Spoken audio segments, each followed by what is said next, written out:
시청자 여러분 안녕하십니까? 여러분의 보좌관 주식대박 보좌관입니다. 화이팅! 투자는 개인의 판단에 따르지만 이번 영상이 큰 도움이 되시기를 바랍니다. 이번 영상은 11월 넷째 주 수급 관심주에 대한 최종 리뷰 영상입니다. 종목은 총 3개였었는데요. 바로 시작하겠습니다. 첫 번째 기업은 지금 보시는 한올바이오 파마였습니다. 수급과 흐름을 바로 확인해 보겠습니다. 일별 수급을 보시면 11월 넷째 주 한 주간만 놓고 보면 외국인 기관 모두 매도 우위를 보였습니다. 근데 기관은 거의 매수 매도 비슷했고요. 조금 더 매도가 많았다. 그런 말씀을 드리는 거고요. 그러나 눈에 띄는 것이 하나 있습니다. 여러분도 눈에 띄시죠? 바로 수급 중에서 연기금 등 바로 여긴데요. 이쪽 연기금 수급만 보더라도 넷째 주만을 보더라도 지난 수요일만 제외하고는 연기금은 4거래를 매수했습니다. 그리고 연기금 잠깐 봐볼까요? 쭉 내려가면서 하나씩. 그러니까 수요일날 11월 25일 한번 매도했고요. 그리고 11월 6일 한번 매도했고요. 11월 3일 한번 매도했습니다. 그리고는 11월 들어서 결국 연기금 등 이쪽 주된 연기금 여기 수급은 11월 들어서 한 달 동안 이제 11월 한 달 다음 주 월요일 하루 남았잖아요. 근데 지금까지 11월 들어서 연기금은 3거래일만 매도했을 뿐 연일 매수를 하고 있습니다. 사실 이렇게 사기가 쉽지가 않은데 그런 게 좀 눈에 띄는 거죠. 그러면 한 달 수급을 놓고 봐야 되겠죠. 그쵸? 그러면 금액으로 따지는 게 좋겠죠. 11월 들어서 11월 27일 금요일까지 기관은 약 313억을 매수하고 있고 그 중에서 연기금이 약 185억.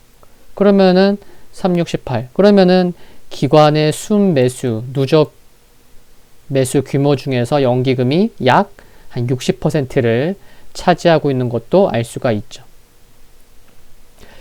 연기금의 지금과 같은 매매 추이를 보면 지난 29일 기준 국민연금이 몇 퍼센트를 보유하고 있다고 말씀드렸죠?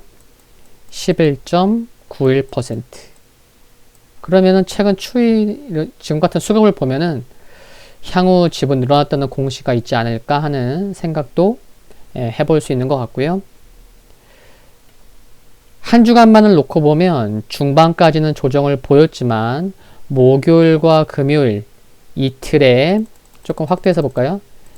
이틀의 흐름으로 21선 주가가 핑크색 21선, 하늘색 61선 위로 재차 올라오면서 안정을 찾는 모습이기 때문에 또한 11월 들어서 조정이 나오더라도요. 봐보세요.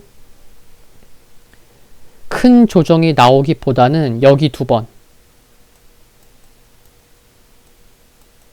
어때요? 조정이 나오더라도 장중에 아랫꼬리 달고 종가는 컨트롤되는. 그러니까 조정이 나오더라도 장중 조정으로 마무리되면서 종가는 큰 차이가 없는 모습, 이와 같은 모습을 봤을 때 이와 같은 흐름을 감안하면 목표가는 도달 못했지만 기업 소개 시 말씀드렸던 모멘텀에 관심을 두시면서 연기금 수급은 당연한 거고요. 지속 흐름과 수급을 체크할 필요가 있지 않을까 라는 생각이 됩니다. 화이팅입니다. 두 번째 기업은 서울 반도체입니다. 우선 수급과 흐름을 봐보겠습니다. 일별 수급을 보시면 수량, 순매수 11월 넷째 주 외국인은 누가 봐도 매도 우위였습니다. 그쵸? 근데 기관은 11월 넷째 주에도 매수 우위를 보였습니다. 그러니까 기관은 11월 셋째 주에 이어서도 넷째 주에도 지분을 늘려가는 모습이 이어지고 있는 거죠. 그리고 연기금은 보면 11월 넷째 주에 연일 매수를 하고 있고요. 일주일 내내 매수를 하고 있는 상황이죠. 앞서 봤었던 한올바이오 파마도 연기금의 러브콜이 이어지고 있는데 서울반도체도 네, 연기금 수급이 중요하고 또 그 옆에 있는 금융투자도 네, 수급이 만만치 않습니다. 그렇죠? 괜찮죠? 기업 소개 시에 말씀드렸듯이 국민연금은 9월 9일 기준으로 네, 6.27%를 보유하고 있다는 말씀드렸고요. 중간 점검에서도 말씀드렸지만 서울반도체는 기관의 수급이 매우 중요하다는 것은 항상 기억해야 할 포인트라고 생각을 합니다. 서울반도체 일봉 흐름은 이렇고요. 주봉 흐름을 봐볼게요.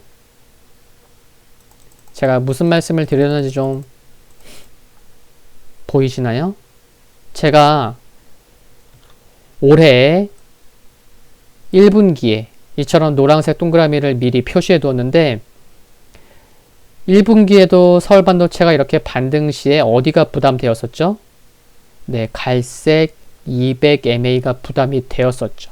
근데 7월 들어서도 특히 9월 이후에도 지속적으로 갈색 200mA가 이처럼 지속적으로 부담이 되어 왔었죠. 근데 이런 가운데 이처럼 주봉에서 주가의 상단이 제한되었었지만 이 시기의 기관은 꾸준히 매수를 해왔었던 거고 아직은 주봉에서 갈색 두껍게 한번 칠해볼까요? 두껍게 200 포인트 한 4로 해갖고 그쵸? 그럼 여기 확 눈에 띄죠 이제.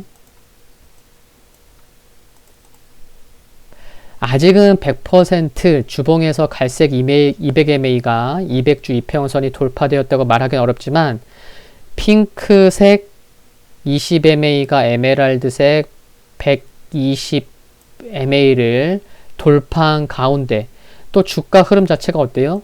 저점이 계속 높아지고 있어요. 그쵸? 또 내년 1월 11일부터는 나흘간 열리는 세계 최대 IT 가전전시회인 CES 2021에서 삼성전자가 삼성 퀀텀 미니 LED TV를 선보일 계획이라는 일정 등을 감안하면 그러니까 기술적인 흐름과 향후 중요한 일정 등을 감안하면 그동안 오랫동안 부담이 되어 왔었던 주봉에서의 갈색 200주 이평선의 돌파는 카운트다운에 들어간 게 아닌가 하는 생각은 저만의 생각인가요? 그리고 월봉을 보시면 9월부터 이처럼 하늘색 60mA를 돌파하기 위한 반등이 나온 끝에 아직 11월 하루 더 남았지만 11월 월봉에서 하늘색 60mA 위로 올라와 있는 모습도 긍정적으로 보입니다. 1차 목표가로 11월 넷째 주만을 보는 1차 목표가로 제시했었던 23,300원은 도달 못했지만 지속 관심은 필요하지 않나 생각을 합니다. 화이팅입니다. 세 번째 기업은 젠백스였습니다. 그렇죠? 젠백스 앤 카엘. 근데 우리는 약식으로 젠백스라고 부른다는 말씀까지 드렸고요.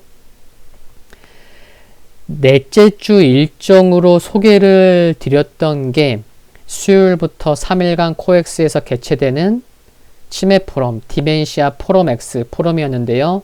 27일 금요일 관련 뉴스가 나왔었습니다. 뭐 관련 뉴스, 그러니까 똑같은 내용의 기사가 많이 언론에서 소개되고 노출이 되었었던 거죠.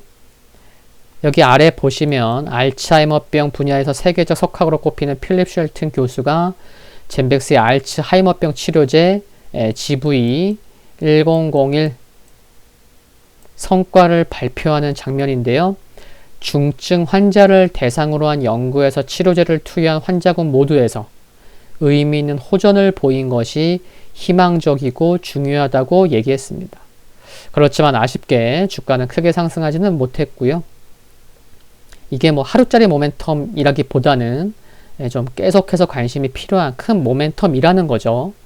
큰 그림에서 보면 젠백스는 올해 내에 알츠하이머병 치료제의 국내 임상 3상을 위한 임상 시험 계획서를 식품의약품안전처에 제출할 계획이고 내년 상반기부터 환자 모집에 돌입할 예정에 있죠. 또한 내년 상반기에는 미국에서도 임상을 시작한다는 계획을 세우고 있는 것은 중기적으로 체크할 일정으로 생각을 합니다. 일별 수급을 봐볼게요.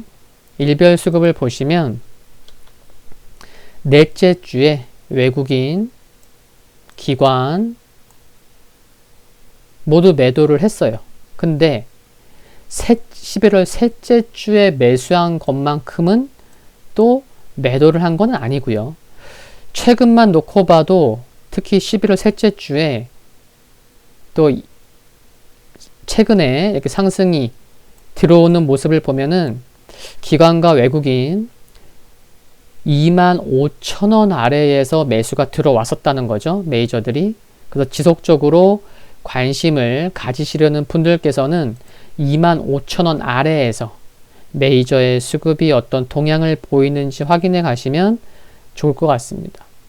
단기적인 관점에서 손절 및 비중 축소를 고려해야 할 가격으로는 종가상 24,600원을 강하게 지켜지지 못할 시로 대응하시면 될 것 같다는 말씀을 드렸었는데 조금 더 보시려는 분들께서는 현재 지금 60일선과 120일선이 거의 겹쳐 있습니다. 한 100원 차이 정도?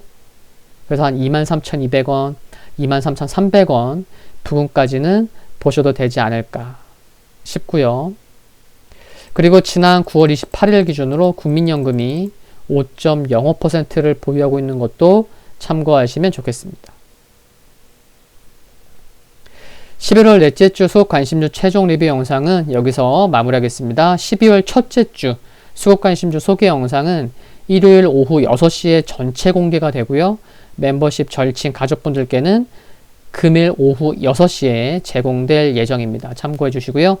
구독과 좋아요 부탁드립니다. 영상물 아래에 좋아요 클릭은 큰 힘이 됩니다. 성공 투자를 기원합니다. 다음 영상에서 뵙겠습니다. 감사합니다.